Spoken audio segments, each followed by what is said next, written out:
Saudara-saudari, Injil kita pada minggu ini diambil dari Injil Markus bab 9 ayat 38 sampai 43, ayat 45, ayat 47 sampai 48. Pada suatu hari Yohanes berkata kepada Yesus, "Guru, kami melihat seseorang yang bukan pengikut kita mengusir setan dalam namamu. Lalu kami cegah dia karena dia bukan pengikut kita." Tetapi Yesus berkata, "Jangan kamu cegah dia. Sebab tidak seorang pun yang telah mengadakan mujizat dalam namaku dapat seketika itu juga mengumpat aku. Siapa saja yang tidak melawan kita, ia ada di pihak kita. Sesungguhnya aku berkata kepadamu, siapa saja yang memberi kamu minum secangkir air oleh karena kamu adalah pengikut Kristus, ia tidak akan kehilangan upahnya. Siapa saja yang menyebabkan salah satu dari anak-anak kecil yang percaya kepadaku ini berbuat dosa, lebih baik baginya jika sebuah batu giling diikatkan pada lehernya lalu ia dibuang ke dalam laut. Jika tanganmu menyebabkan engkau berbuat dosa, penggalah, karena lebih baik engkau masuk ke dalam hidup dengan tangan buntung daripada dengan utuh kedua tanganmu dibuang ke dalam neraka, ke dalam api yang tak terpadamkan. Jika kakimu menyebabkan engkau berbuat dosa, penggalah, karena lebih baik engkau masuk ke dalam hidup dengan timpang daripada dengan utuh kedua kakimu dicampakkan ke dalam neraka. Jika matamu menyebabkan engkau berbuat dosa, cungkilah, karena lebih baik bagimu masuk ke dalam kerajaan Allah dengan bermata satu daripada dengan bermata dua dicampakkan ke dalam neraka, di mana ulat-ulatnya tidak mati dan api tidak terpadamkan." Demikianlah sabda Tuhan. Terpujilah Kristus.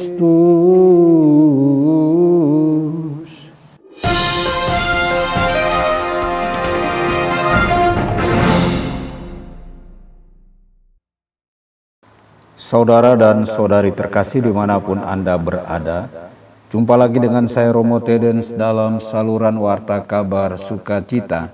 Semoga Anda semua dimanapun berada senantiasa dalam keadaan sehat dan bahagia. Tuhan kita memberikan kepada murid-muridnya dan semua orang percaya sebuah pelajaran yang indah di sini tentang kesatuan Kristen. Betapa bahagianya kita jika kita dapat dengan mudah berfokus pada apa yang menyatukan kita, seperti halnya kita berfokus pada apa yang memisahkan kita. Mengasihi Kristus dengan segenap hati, pikiran, tubuh, dan jiwa kita tidak dapat tidak menuntun kita untuk merangkul dan mengasihi gerejanya. Karena Kristus adalah kepala dari gerejanya dan kita adalah bagian dari gerejanya. Hanya dengan mengasihi Kristus kita dapat berharap untuk menyatukan diri kita dengan mereka yang ada di dalam gereja, terutama mereka yang kita anggap sulit atau yang tidak sependapat dengan kita, dan mereka yang memerangi kita dari luar. Ketika kita memupuk kasih pribadi kepada Kristus, kita membentengi diri kita sendiri untuk menjadi pembawa damai, pembangun, dan pemersatu di dunia yang penuh dengan perpecahan.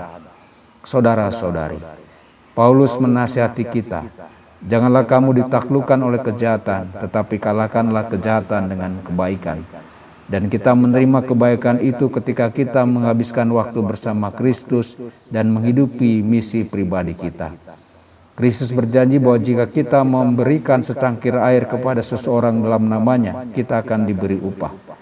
Dengan ini dia menjelaskan bahwa tindakan yang paling rendah hati, sederhana, dan penuh kasih dalam hidup ini dapat menghasilkan konsekuensi yang penting untuk kekekalan.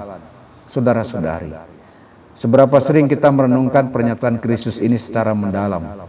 Suatu hari nanti kita akan menerima upah, mahkota kita seperti yang digambarkan oleh Yakobus. Bayangkan, Suster Faustina berbagi, "Hari ini saya berada di surga dalam roh dan saya melihat keindahannya yang tak terbayangkan dan kebahagiaan yang menanti kita setelah kematian. Saya melihat bagaimana semua makhluk memberikan pujian dan kemuliaan yang tak henti-hentinya kepada Tuhan. Saya melihat betapa besarnya kebahagiaan di dalam Tuhan yang menyebar ke semua makhluk, membuat mereka bahagia. Dan kemudian semua kemuliaan dan pujian yang muncul dari kebahagiaan ini kembali ke sumbernya.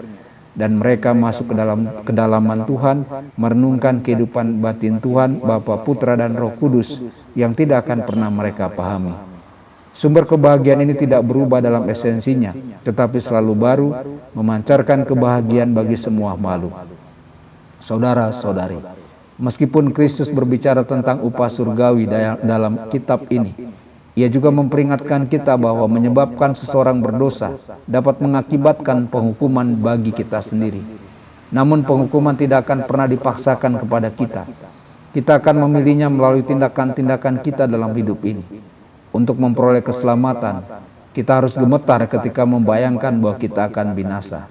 Dan janganlah gemetar ketika membayangkan neraka, tetapi takutlah akan dosa, karena dosa yang akan menjerumuskan kita ke dalamnya.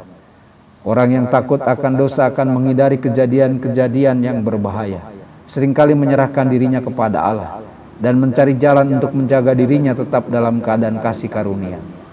Orang yang bertindak demikian akan diselamatkan, tetapi bagi orang yang hidup tidak dengan cara ini, secara moral tidak mungkin diselamatkan. Tuhan Yesus memberkati dan menyertai Anda semua. Sabda Allah adalah kebenaran. Sabda Allah adalah kehidupan. Mari kita mencintainya, mari kita menghayatinya. Ya Tuhan yang ku muliakan, sabdamu angkat rasa